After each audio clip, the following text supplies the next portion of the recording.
The White House was on fire. Again. Secret Service agents were sprinting across the lawn carrying priceless paintings. The press secretary was crying. The Secretary of Defense was hiding under a conference table.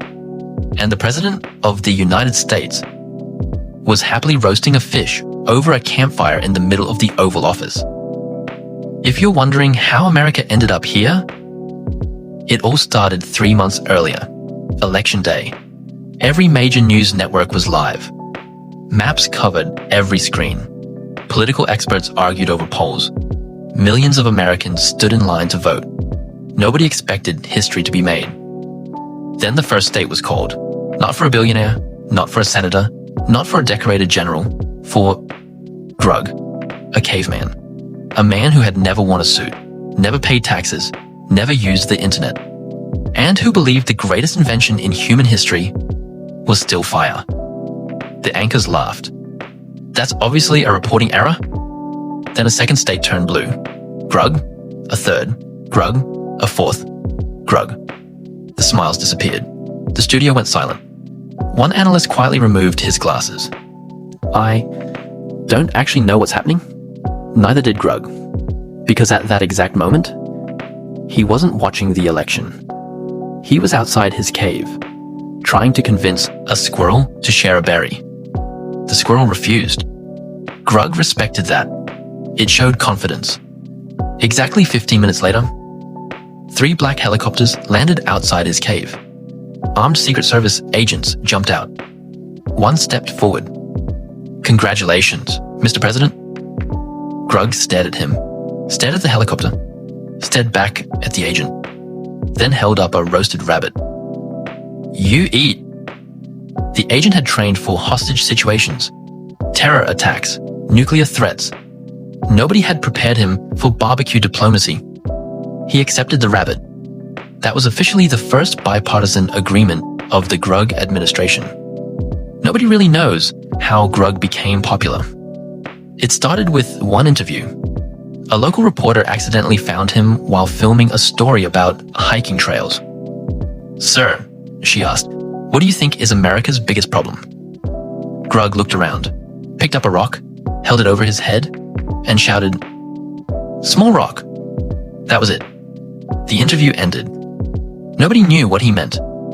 But by the next morning, the clip had 40 million views. People argued online for days. Some believed the rock represented the economy. Others thought it symbolized infrastructure. One college professor gave a 2-hour lecture explaining its hidden political meaning. Grug had simply wanted a bigger rock, but it was too late. America had already decided he was a genius. Memes exploded. T-shirts sold out. Late-night comedians couldn't stop talking about him. Ironically, every joke made him even more popular. 1 week later, someone created a campaign website as a joke. The joke received 12 million donations. Grug had accidentally become a presidential candidate. His campaign headquarters wasn't a skyscraper. It was still the cave. His chief strategist was a raccoon that kept stealing sandwiches from reporters. Oddly enough, it was the most competent member of the campaign. Every rally followed the exact same script. Grug climbed onto the biggest rock he could find, raised his club, looked across the crowd, and yelled, Grug fix. Thousands of people erupted into cheers. No one knew what Grug planned to fix. That somehow made people even more excited. His opponents released 100-page policy plans. Grug released nothing. One day, he chased a bear away from a family picnic. Someone filmed it. The video reached 90 million views in 48 hours. His approval rating jumped 10 points. Political consultants called it impossible. The internet called it Tuesday. Election night finally arrived. Experts confidently predicted Grug would lose every single state. By midnight, they had stopped making predictions. America had elected its first caveman president, and that was somehow the least ridiculous thing that happened all year. The next morning, Grug was introduced to Air Force One. He circled the giant aircraft 3 times, poked one engine with his club, listened carefully, then nodded. Big metal bird. An Air Force general politely explained, "Sir, this is your plane." Grug looked confused. "You catch bird?" "No, sir." "You build bird?" Yes." Grug thought about that for a long moment, then smiled. Cave people getting smarter. He climbed the boarding stairs. Halfway up, he stopped, looked over the runway, raised both arms, and let out the loudest victory roar in presidential history. The ground crew froze. Pilots stared through cockpit windows. Every phone at the airport came out at exactly the same moment. Before the plane had even takeoff, #President Grug was already trending #1 worldwide, and he hadn't even reached Washington yet. The moment Air Force One landed, Washington stopped breathing. The red carpet was rolled out.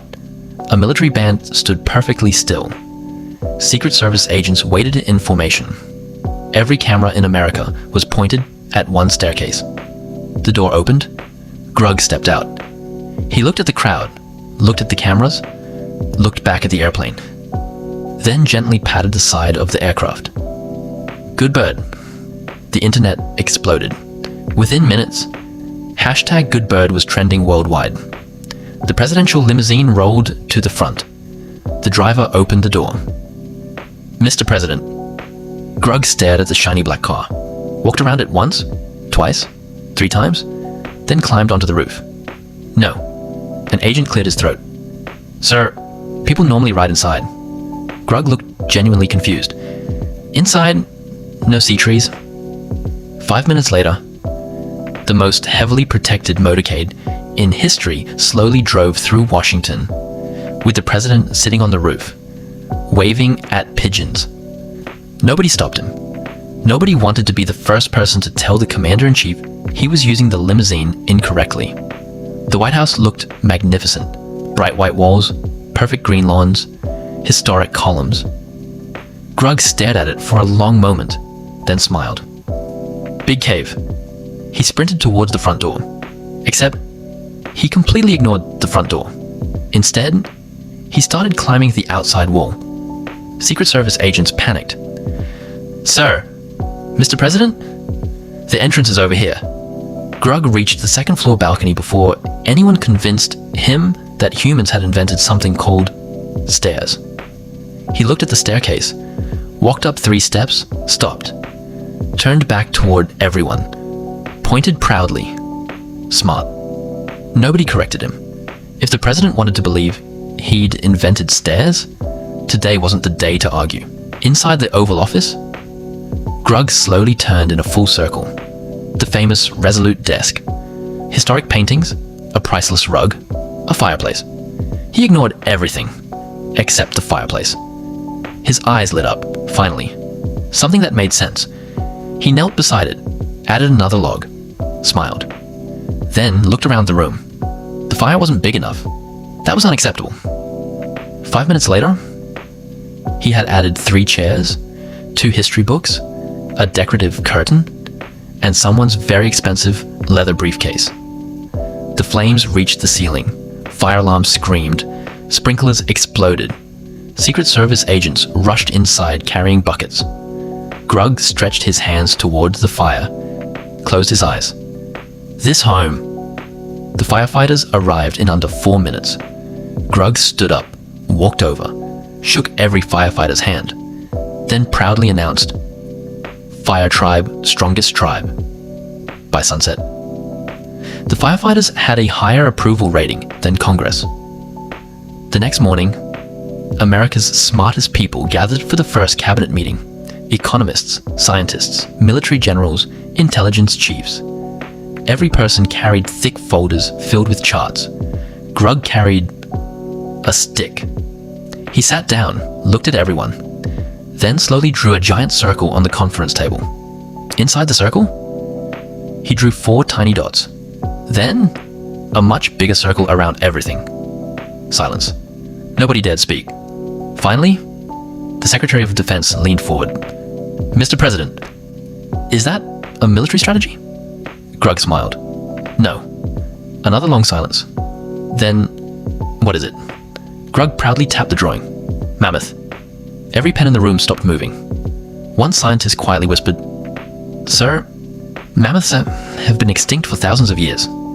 Grug looked horrified. "So?" He pointed around the room. "We win?" Nobody had ever seen the Joint Chiefs of Staff burst into laughter. For the first time all week, the room relaxed. Even Carol, the exhausted press secretary, accidentally smiled. Maybe, just maybe, this presidency wasn't going to end the way everyone expected. Unfortunately, someone walked into the room holding a brand new smartphone. And with that single decision, the next international crisis officially began. The phone looked harmless, small, black, shiny. Unfortunately, it was about to become the most dangerous object in America. Carol placed it gently on Grug's desk. "Mr. President, this lets you communicate with the entire country." Grug stared at it, tapped it once, nothing. Tapped it harder, still nothing. Then he hit it with his club. The screen lit up. Grug smiled. "Phone, listen." That single sentence cost Carol 3 years of her life. Within 10 minutes, President Grug had discovered social media. His very first post contained exactly one word: rock, nothing else. No punctuation, no explanation, just rock. 27 million likes, 3 million comments. Every news network interrupted live programming. What does rock mean? One economist claimed it was about inflation. Another claimed it represented economic stability. A political scientist insisted it symbolized democracy itself. Grug had simply seen a nice rock outside.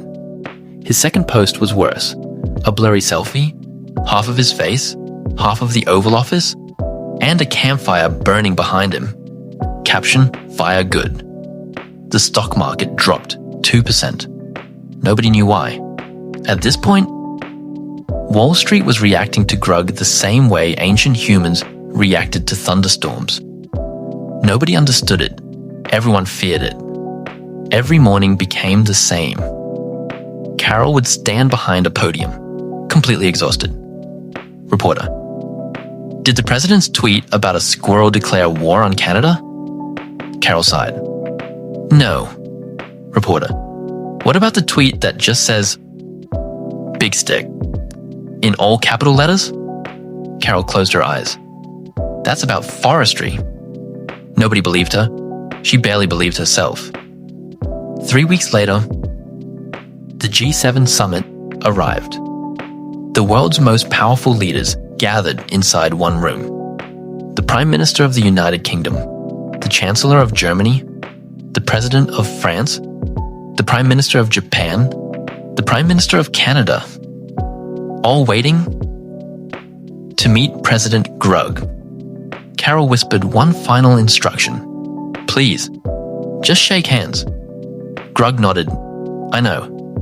The first leader stepped forward. Grug grabbed his hand. Excellent. Everything was going perfectly. Then, Grug sniffed it. For 6 very uncomfortable seconds. The room froze. Television cameras zoomed in. Nobody knew whether this was an insult or a traditional greeting. Finally, Grug smiled. "Healthy?" The translators paused, looked at each other, then translated it anyway.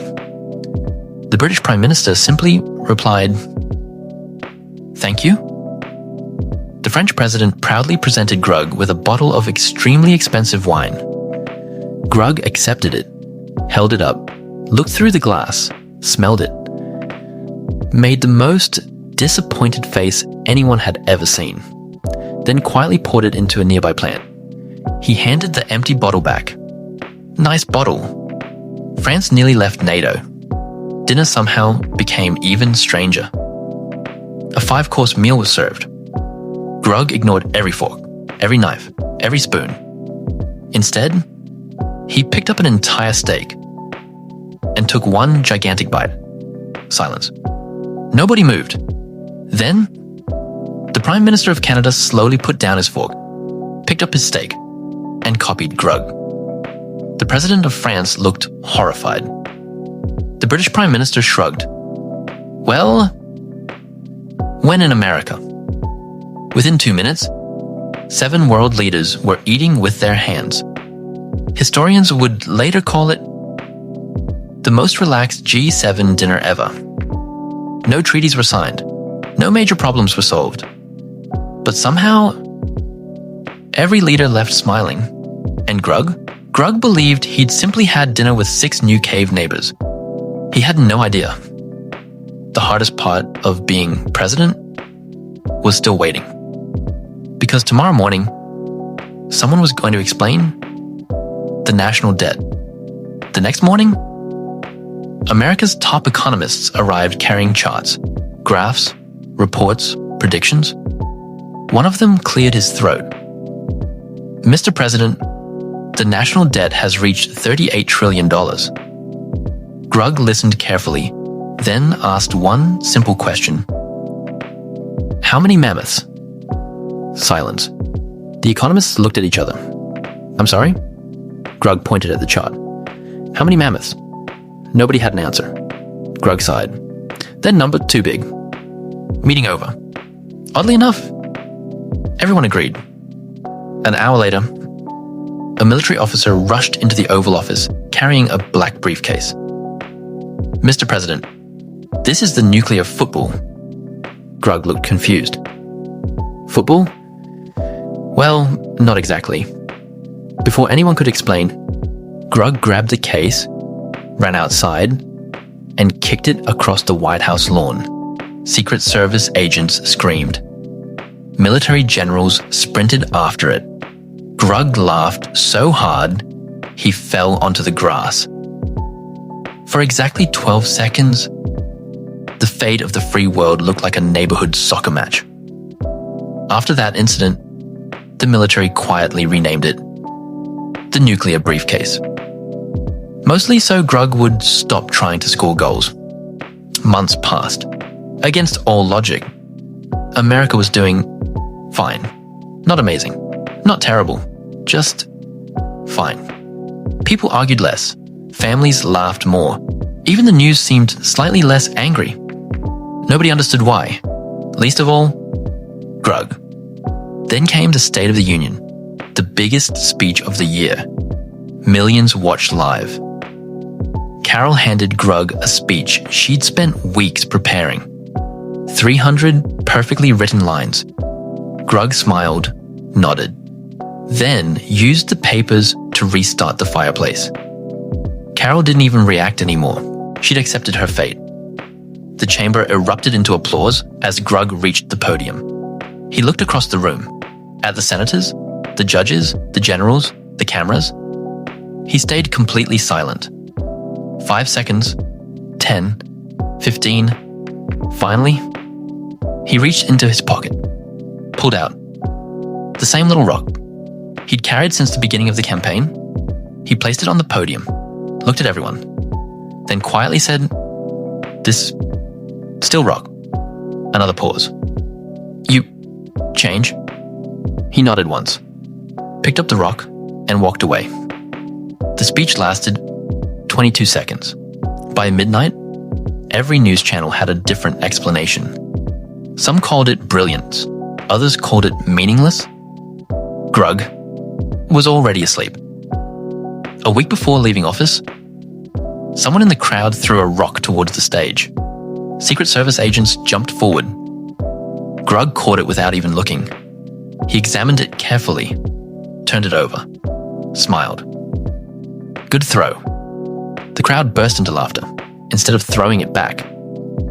Grug signed it, then handed it to a little kid. By the next morning, that rock was worth over $1 million at auction. Nobody could explain that either. 4 years came to an end. The White House stood quietly behind him. Reporters shouted one last question. "Mr. President, what are you taking with you?" Grug looked around. The paintings? No. The desk? Too heavy? Air Force One? Tempting. Instead, he reached into his pocket, pulled out his original little rock, the very same one from the first interview. "I have everything." He smiled, then walked away, back to his cave, back to campfires, back to a life. That made sense. And as Marine 1 disappeared over the trees, Carol finally whispered the sentence she'd been holding in for 4 years. I need a vacation. Maybe civilization made us smarter. Maybe it made us richer. Maybe it gave us faster cars, bigger cities, and tiny glowing screens we carry everywhere. But every now and then, someone stands on the biggest rock, speaks with absolute confidence, and millions decide, yeah, let's follow that guy. Maybe, deep down, we're all still cavemen, just wearing better suits. The end.